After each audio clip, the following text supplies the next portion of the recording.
And I look forward to our discussions. Thank you so much.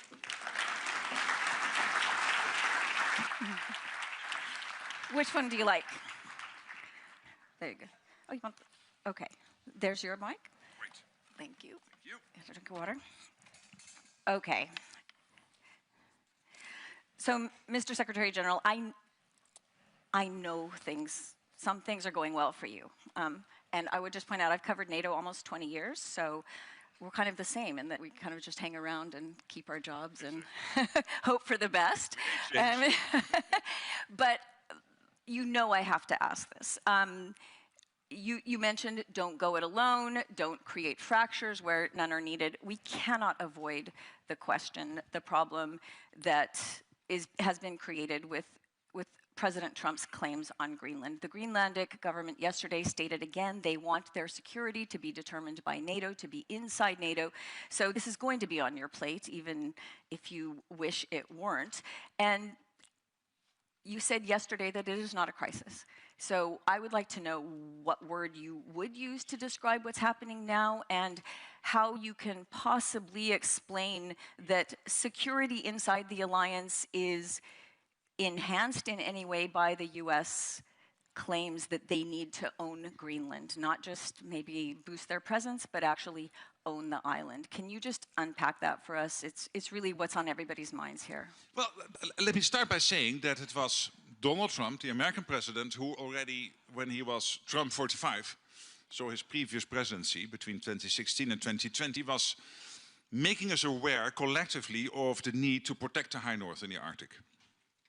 As you know, we have 8 High North countries in the Arctic. 1 is Russia, outside NATO, and 7 are inside NATO. That's Canada and the US.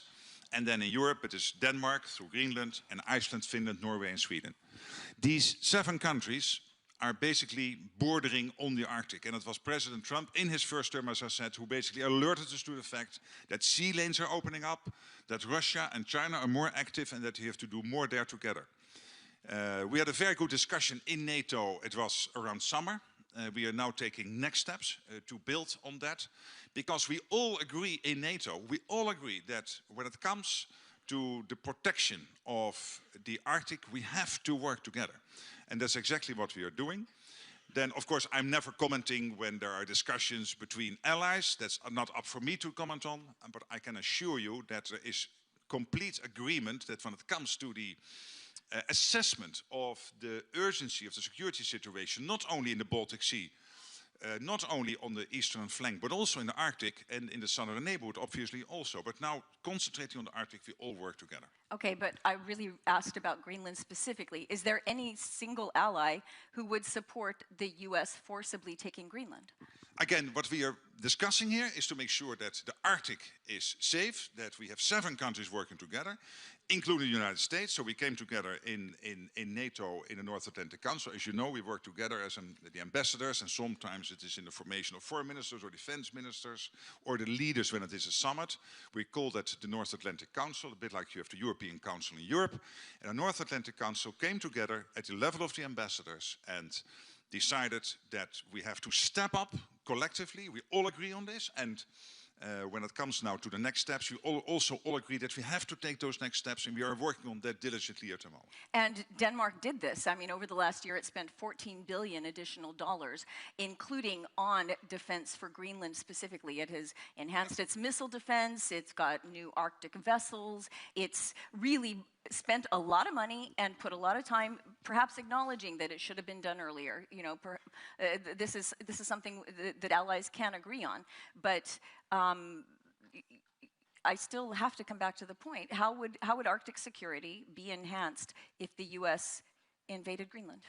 But again, and therefore my role is to make sure that the alliance as a whole is doing what is necessary to keep the whole of the alliance safe. And you're totally right on Denmark.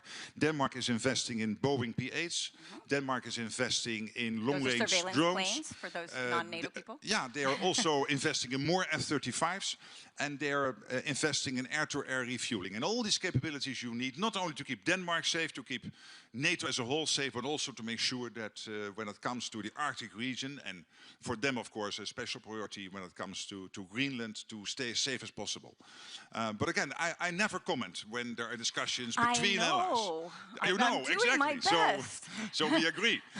But I can tell you that when we talk about the security of the Arctic region, there is no disagreement within the alliance when it comes to that issue. And that is not only pertaining to the 7 who border on the Arctic, that's also true for other allies who are very much involved here. You have seen comments from the Brits and from the Germans who all want to help here to make sure that the Arctic region, that is US, Canada and Europe, stay safe. Well, I was just going to follow up. If you wanted to make any announcement that there's going to be something like an Arctic Sentry mission, it would be a good place to do it. You know, you had Baltic Sentry, Eastern Sentry when the need was acute. I mean, do you expect Arctic Sentry or Greenland Sentry to be stood up? What I expect over the coming weeks is discussions how we will take the next step, and the next step has to be about, given the fact that we come to the same analysis, all NATO allies, and had a very good discussion on this around summer. We had a first debate again, it was now, I think last week in the North Atlantic Council on what the next step should be. And we are now working on that with all allies involved, particularly of course the 7 who are bordering on the Arctic.